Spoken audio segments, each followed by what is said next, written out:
What's up guys, TC here and welcome back to Starbound Custom Creations, and today I've got 3 more ancient themed weapons to show off for you guys. So in the last episode we had a bunch of people asking for more of these ancient themed weapons, spears, hammers and all that stuff, so I got right on top of it and I'm super excited to show them off because they're really fun and they're really cool.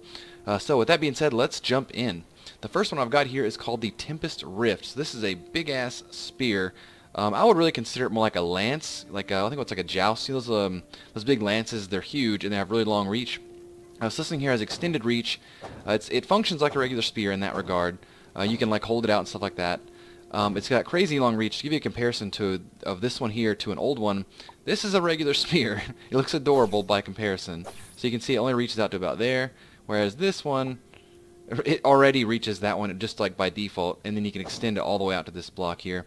So it's got much more range on it than a regular spear does. It is stronger than a regular spear, and it's got a really cool secondary in my opinion. So basically you hold right click and it casts a fireball, but the fireball actually comes back to you.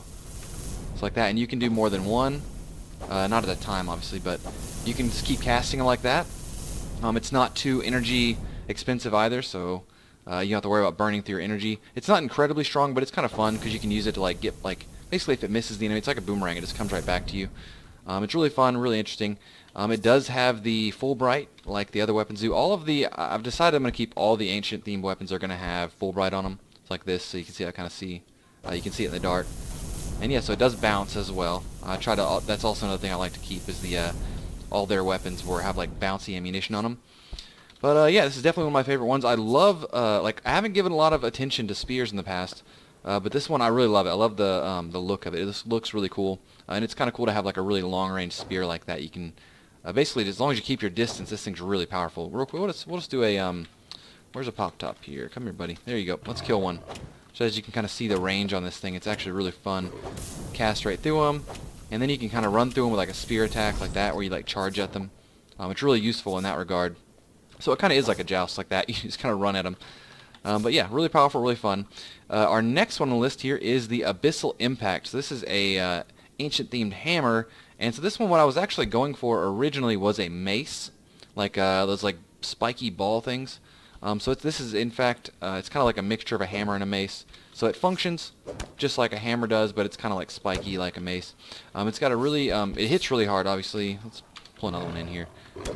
So as you can see, it's got good damage on it. It is, as usual, almost all of them are fire themed, or they do some kind of fire damage or light damage, something like that.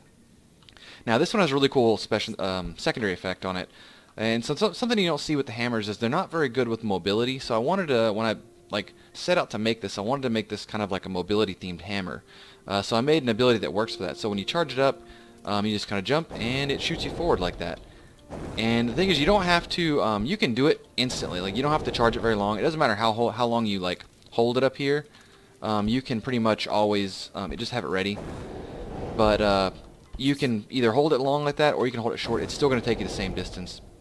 It does not, so what it'll do is it'll set them on fire, but it doesn't do a ton of damage. So, what I did want is this to be something you spam to, like, run into enemies. I wanted this to be like a mobility thing, like so where you use this to kind of get around.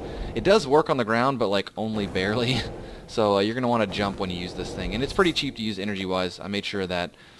So yeah, it's a good little fun mobile hammer, something you don't see very often. So the last one here is the Perdition Storm. So this is a shotgun. We're gonna hop over to this cave here because this is what it does. It shoots little pulses like that. They do glow, and they bounce, of course, as do all of their weapons. And as you can see, it's straight up chaos when you do it inside of a cave. The bullets just bounce everywhere, and they cause all kinds of damage. They're really fun. And another thing is that its secondary basically creates an energy shield for you. So you're shooting this here. If you start getting like, maybe they're approaching you too quick and you want to hold them back, you just pop off a few of these rounds, and it sets up a firewall for you, a literal firewall. So monsters can't really get through this. We'll spawn in another pop top. Back up, son. Okay, so see, they get burned like that, and that just kind of allows you to stand back and just pop the hell out of them while they just get lit on fire like that. Now the bad thing is you can't, basically these rounds, the way they work is they have to kind of die naturally. So if you shoot the enemy too close, it actually won't make the rounds. So you see how these, the ones that hit them didn't do anything. So you have to make sure you put them in front of them, right? So now he can't do anything. He's just going to keep getting hurt. So it's a great little defensive maneuver there. It's not incredibly strong, because if you make it too strong, this thing is like ridiculously overpowered in caves. Like, it just completely mollywops everything it touches. But I thought it had good, like, strategic advantage in that you can, like, create those little firewalls like that. And these do damage. Nothing can really walk through them. And then on the same time, you can kind of, you know, do these projectile shots that bounce everywhere and do a ton of damage. So, yeah, that's what I got today. I've got a few more ancient-themed weapons in mind. So what I was thinking about doing is I think I've got about 3 more ancient weapons that I want to make, so probably one more episode of this. And then I was thinking about doing afterwards were more themed weapons, but not based on the regular races. So, like, the avians already have their sets of weapons, right? And the glitch already have their sets of weapons. So what I wanted to do is go through and make weapons and themes for the monsters or the races in the game that don't have them. So maybe like the frog race, or the alpaca, or the bug, or the maybe the agaran would be cool, like some mushroom themed weapons. You guys let me know that, what you think of that, and any kind of suggestions like that in the comments. Let me know of any kind of weapons you want to see. I'm kind of open to any like suggestions that I can possibly create. But yeah, you let me know what you think about those themed things, and I'll get on top of it. So with that being said, you guys, hope you guys enjoyed this episode. Please rate, like, comment, subscribe, and I'll talk to y'all later.